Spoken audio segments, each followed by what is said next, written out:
Hello and welcome everyone back to another indie game review on the Steam Deck. I'm Hat Top Gaming, and today's episode is all about the alien probing, green cloud glowing, and dark suit wearing game and destroy all humans. The remake to the 2005 cult classic jumps into action as you are Crypto, Clone 137, doing your best to figure out what happened to your predecessor as you attempt to secure the future of your people through the harvesting of humans and taking over Earth to become its overlord. Just as always, we'll be going over the same three things in story, gameplay, and performance on the Steam Deck before giving the game a rating out of 10. Make sure to stick around to the end of the video as well for a sneak peek of my next review. Also, if I sound a little weird because I'm sick. But with all that out of the way, let's begin. Starting off with the story, you are Crypto Clone 137, sent to investigate what happened to Crypto 136 as he seems to have crash landed on Earth. You spend the first few missions gathering intelligence, destroying local towns, and killing civilians as you work your way to figuring out what happened to him. Alongside that, you find out about Majestic, a secret wing of the government tasked on dealing with extraterrestrial matters. Story blooms out from there with the inevitable goal to take out important government figures and enslave all humans for their DNA to secure a future for all Furons.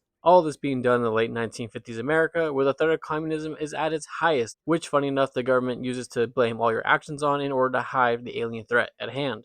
The story, of course, does expand a bit more from there, but to avoid spoilers, we'll keep it right there. Moving on over to gameplay now. The gameplay is rather simple, honestly. So how much fun you get out of this game is going to come down to how much you like simplicity. Each mission takes about 5 to 10 minutes, and the missions themselves I found to be rather boring, honestly. It has several stealth sections early on with the occasional ability to cut loose and actually destroy all humans, though after each mission you'll head back to the ship to use what DNA extract you got to upgrade both your own abilities and that of your saucer.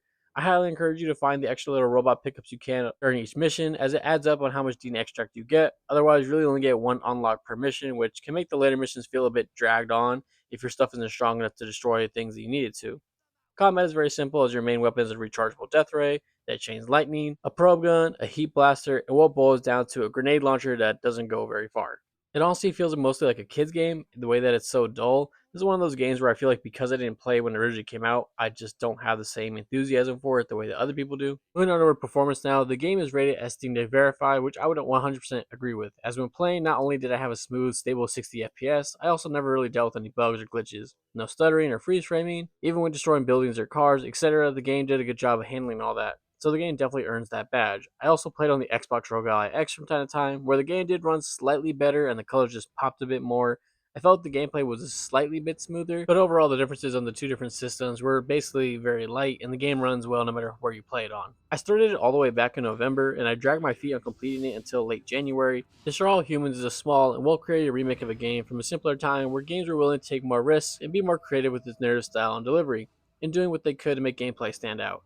Taking just over 7 hours to complete, and unlocking 22 of 40 achievements in that time, while I can applaud the devs' attempts to remake something unique in its own right and bring back a flair we don't really see anymore, unfortunately the game just didn't resonate with me at all. The missions more often than not were honestly kind of boring.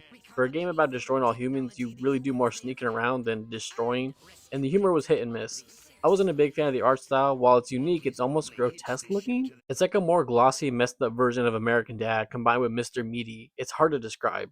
Regardless though, the game just didn't land with me, so I can't say I plan to play the sequel despite owning it for some time now anytime soon. Unfortunately, I can't recommend this game as I didn't really have much fun with it, and I would honestly give it a 5 out of 10. I will say if you're interested in this game to go do some more digging, as I think I'm just not the audience for this game.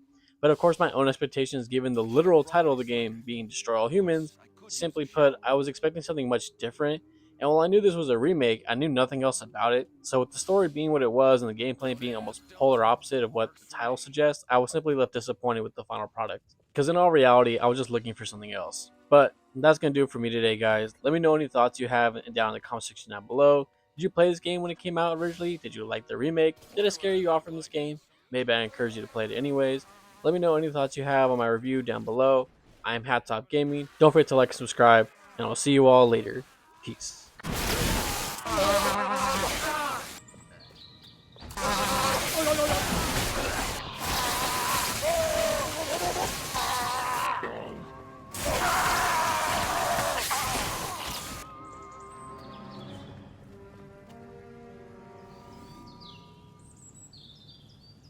Dear Diary. Turns out I'm still good, doing a lot of bad things. I'm what the COI made me. And I'm not going back. Harding. I know you're listening. You can still come in. We've gone fishing. You've held my son. Put this behind us.